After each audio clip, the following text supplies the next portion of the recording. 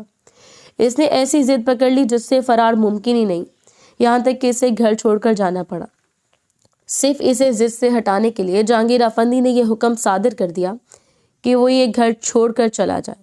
اگر اپنی ضد سے باز نہیں آتا اور وہ سچ مچ چلا گیا پورے 1 ہفتے کے لیے، اور بھلا وہ کیسے برداشت کر سکتے تھے کہ وہ ان کی حویلی کا اکلوتا لاڈلا بیٹا تھا، اور ضروری تھا کہ وہ اسے پیار سے سمجھاتے۔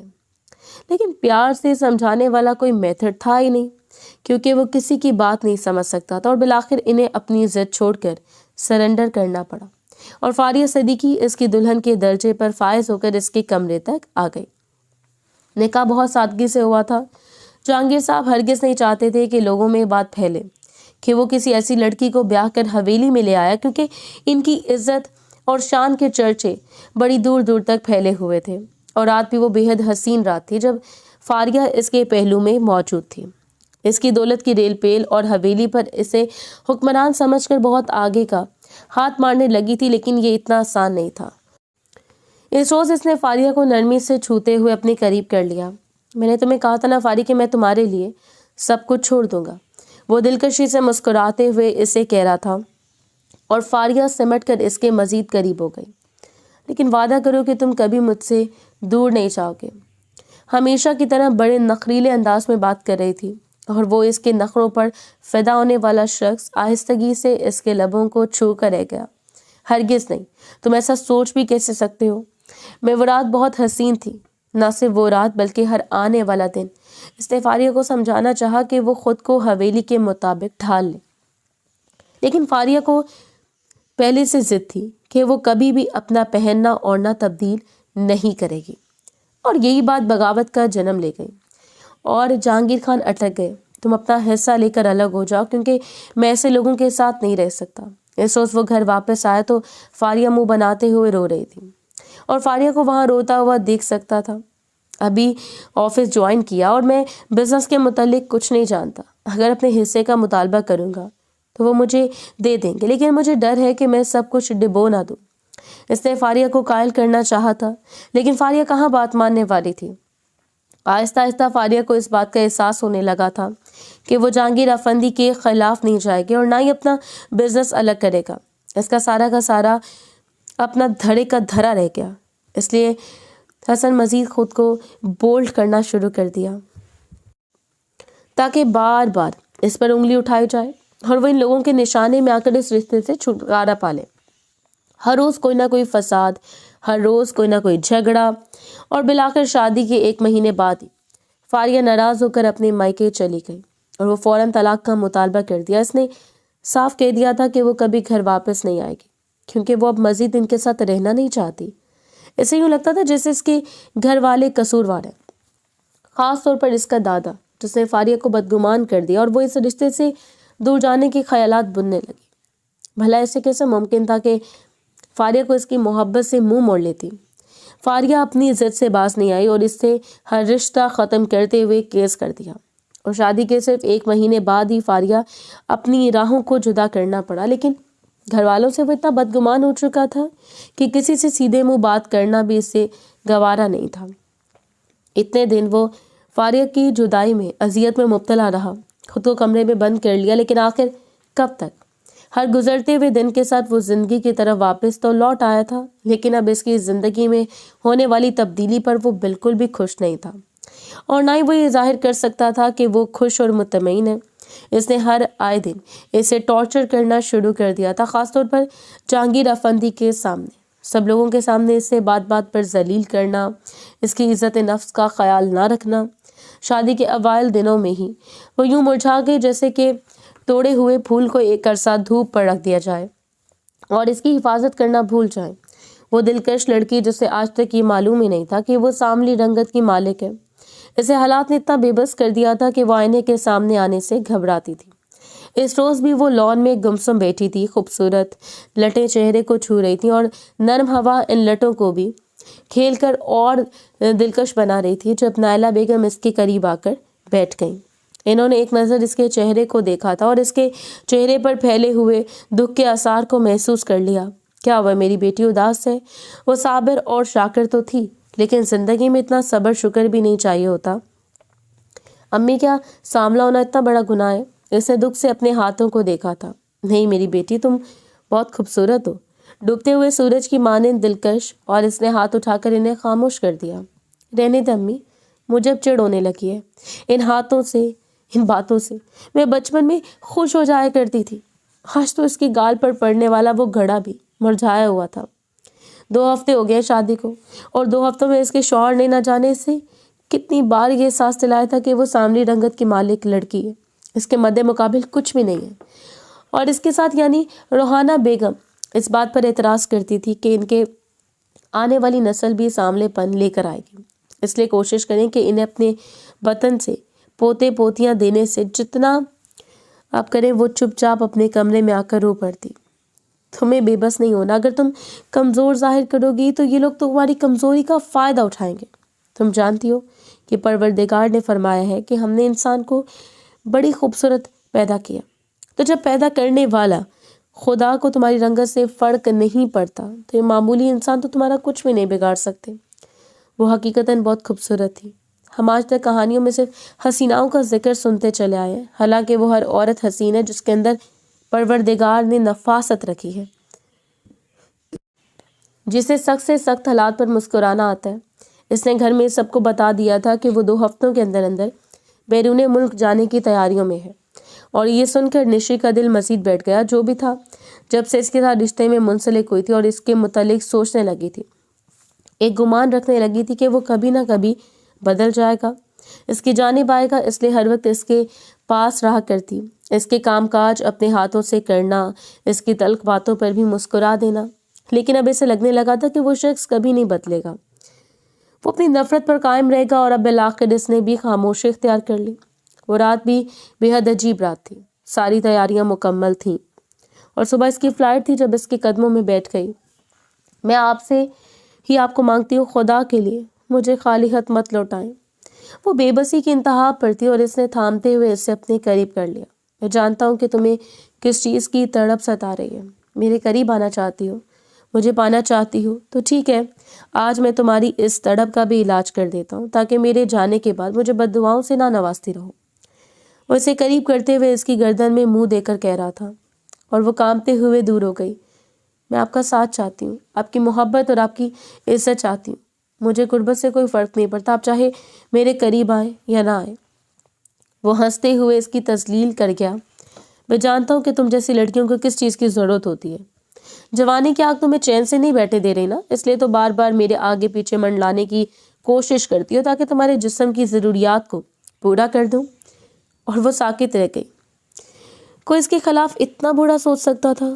وہ سوچ بھی نہیں سکتی تھی، اور کوئی بھی وہ شخص جو اس کا خونی رشتہ دار تھا، جو اسے بچپن سے جانتا تھا اور اب اس کے شوہر کے درجے پر فائز ہو چکا تھا، اسے قریب کرتے ہوئے سمیٹ رہا تھا، اس کی گردن سے اس کے وجود پر قبضہ کرتے ہوئے جیسے اپنا سب کچھ نچھاور کر کے اس پر ایک ایسا احسان کر رہا تھا جس کے بعد وہ ساری زندگی اس کی کنیز بن جائے گی۔ یہ اس کا حق تھا، اور اس کے لیے کوئی معیوب بات نہیں تھی کہ وہ مانگ لیتی، لیکن پھر بھی وہ شخص اس کے ساتھ کس طرح کا رویہ اختیار کیے ہوئے تھا، اتنی تذلیل سے اسے چھو رہا تھا کہ اسے اپنا آپ بے وجہ لگنے لگا۔ اس کی تلخ سرگوشیاں، اس کی سخت گرفت، اس کی طنزیہ نظریں، سب کچھ ملا کر اس روز اس لڑکی کو ختم کرنے میں کامیاب ہو گئی۔ جس لڑکی کا جنم اس حویلی میں ہوا تھا، اس حویلی میں اس نے بالغ ہو کر اپنا سب کچھ اس شخص پر نچھاور کر دیا تھا، جو شخص شاید اس قابل بھی نہیں تھا کہ وہ اسے دور ہوا۔ وہ اسے دیر تک روتی رہی، جب رو رو کر ہلکان ہوئی، آنسو خشک کر کے عہد کر لیا تھا کہ یہ آخری بار تھا۔ اس نے اپنے وجود کی تذلیل کو برداشت کر لیا۔ وہ کسی کے لیے روئی اور بے حد روئی، وہ بے بسی کی آخری حد تک چلی گئی، ایک طوائف بن کر اس کے سامنے آ گئی، لیکن اس شخص کے لیے وہ کوئی حیثیت نہیں رکھتی تھی۔ وہ اس کے لیے وہ کالی بلی تھی جو راستہ کاٹ لے تو لوگ راستہ بدل لیتے ہیں۔ اس نے اسے بری طرح سے توڑ دیا تھا۔ اگلی صبح وہ چپ چاپ بیرون ملک چلا گیا۔ واپسی کا کوئی وعدہ نہیں تھا، وہ کب پلٹے گا اور کب تک اسے اس کے انتظار میں بیٹھنا پڑے گا۔ اس نے سوچا تھا کہ جس روز وہ اسے چھوڑ کر چلا جائے گا، شاید وہ رو رو کر ہلکان ہو جائے، شاید اسے کبھی صبر نہ آئے۔ لیکن حیرت انگیز بات یہ تھی کہ وہ اس کے سامنے جا رہا تھا اور اس کی آنکھ سے ایک آنسو بھی نہیں ٹپکا۔ اس نے بس ایک نظر اس کی پشت کو دیکھا تھا اور پھر منہ پھیر کر اپنے کمرے میں چلے آئے، اور کمرے میں آنے کے بعد بھی روئی نہیں تھی، بس 2 رکعت نوافل ادا کی اور آخری بار اس کے حق میں دعا مانگی تھی کہ وہ پلٹ کر اس کی زندگی میں نہ آئے، جہاں رہے خوش رہے۔ وہ جاتے جاتے اسے مضبوط کر کے گیا تھا، شاید وہ اتنا ٹوٹ چکی تھی کہ اب ٹوٹنے کی آخری انتہا یہی تھی کہ وہ اپنے قدموں پر کھڑی ہو جاتی، ورنہ شاید اسے بکھیر کر اس کے ذرے ذرے کو بے نام و نشان چھوڑ دیا جاتا اور پھر اس کے پاس پچھتاوے کو کچھ نہ بچتا۔ اگلے دن اس نے جہانگیر صاحب سے صاف کہہ دیا تھا کہ اسے اپنے باپ کا حصہ چاہیے، وہ یہ سب کچھ اب خود ہی مینج کرے گی، سب کچھ اس کے اور اس کے بھائی کے نام پر منتقل کر دے۔ اور شاید وہ لوگ بھی شرمندہ تھے، اس کی زندگی برباد کرنے کے بعد پچھتاوے میں تھے، اس لیے چپ چاپ وہ سب کچھ ان کے حوالے کر دیا اور اس نے جمشید صاحب کی مدد لی تھی۔ وہ تب تک اس کا بزنس دیکھنے کے لیے رضامند ہو گئے جب تک کہ بلال بالغ نہیں ہو جاتا، اور ساتھ ساتھ وہ سب کچھ خود بھی سیکھنے کی کوشش کر رہے تھے۔ اس نے محنت کرنے کا سوچا تھا، محنت سے خود جوڑے گی، خود کو ایک ایک ذرے سے ملا کر ایک ایسی مضبوط دیوار بنا دے گی جس میں سوراخ کرنے کے بارے میں کوئی سوچے بنا، اور جب ٹوٹنے کے بعد سب کچھ خدا کے سپرد کر دیا جائے تب خدا بھی مدد کرتا ہے، کیونکہ اسے علم ہوتا ہے کہ اب میرے علاوہ اس کا کچھ نہیں بچا، اور آزمائشوں نے توڑ کر اتنا مضبوط کر دیا کہ اب اس کے ٹوٹنے کی کوئی گنجائش نہیں۔ اس نے پلٹ کر اس کی خبر لینا تو دور، اس کا نام سننا بھی کبھی گوارا نہیں کیا تھا۔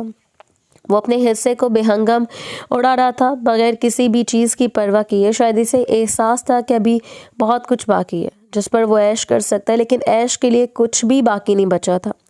سب کچھ اس لڑکی کا تھا، اور جو اس کی زندگی میں حق حاصل نہیں کر پائی، وہ بھلا اب اسے اپنی کسی بھی چیز میں حقدار ٹھہرا سکتی تھی۔ 2 سال کا طویل عرصہ کم نہیں تھا۔ 2 سال اس نے دل لگا کر محنت کی، رات دن اس نے جمشید صاحب کے ساتھ گزارے تھے، اور جمشید صاحب اس کے لیے اس کے باپ کی حیثیت رکھتے تھے۔ ان کا بیٹا چاہے جیسے بھی تھا، لیکن انہوں نے اس کے حق میں کبھی خیانت نہیں کی اور اسے ہمیشہ اپنی بیٹی کے درجے پر رکھا، سو وہ بھی انہیں اپنے باپ کی طرح مانتی تھی اور سب کچھ ان کے حوالے کر کے پرسکون تھی۔ اب ان کے زیر نگرانی ہی وہ کام کر رہی تھی، حالانکہ ساری میٹنگز اٹینڈ کرنا، سب کچھ سنبھالنا اس نے سیکھ لیا تھا، لیکن پھر بھی اسے اچھا لگتا تھا کہ وہ جمشید صاحب کے انڈر ہی کام کرے، جب تک کہ وہ خود اپنی مرضی سے ریزائن کرتے ہوئے اسے سب کچھ نہیں سونپ دیتے۔ اور دوسری جانب اس نے میک اپ پروڈکٹس بنانے والے ایک چھوٹے سے بزنس کا آغاز کیا، اور اپنے برانڈ کا نام اس نے بلیک کیٹ رکھا تھا، وہی نام جو اس کی کمزوری کی سب سے بڑی وجہ تھا۔ اس شخص کی جانب سے دیا گیا پہلا خطاب، جس نے سب لوگوں کے سامنے اسے بلیک کیٹ کہہ کر متعارف کروایا تھا، اس میں اسی نام کو اپنی طاقت بنا لیا۔ کچھ لوگ ٹوٹنے کے بعد جب مایوسی کا شکار ہو جاتے ہیں تو ان کے پاس ایک بے بنیاد سا جواز ہوتا ہے کہ پیسے والے کے لیے سب کچھ ممکن ہے، لیکن پیسہ بھی محنت کے ہاتھوں کھیلا گیا ایک کھیل ہے، جتنی محنت کے ساتھ کھیلا جائے وہ اتنا ہی مہربان ہوتا ہے، اور اس نے محنت کے معاملے میں کبھی کوتاہی نہیں کی تھی۔ ہر گزرتا ہوا سال نائلہ بیگم کو بوڑھا کرتا چلا جا رہا تھا۔ جہانگیر صاحب چارپائی کے ہو کر رہ گئے، بلال اب بڑا ہونے لگا تھا، حالات کو اچھی طرح سمجھتا تھا۔ وہ 20 سالہ کم لڑکی اپنی 25 سالہ مکمل والی تھی،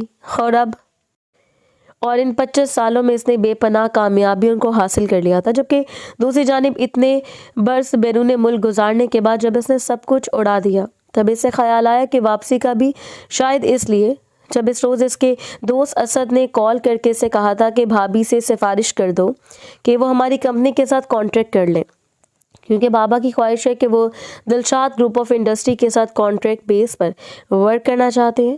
وہ حیران رہ گیا، کیا مطلب ہے تمہارا دلشاد گروپ آف انڈسٹری کو بابا سنبھال رہے ہیں؟ اگر تم ان سے بات کرنا چاہتے ہو تو گھر چلے چلو۔ اور اسد کو حیرت ہوئی، کیا مطلب ہے تمہارا؟ تمہیں معلوم نہیں کہ یہ بھابھی کے انڈر ہے؟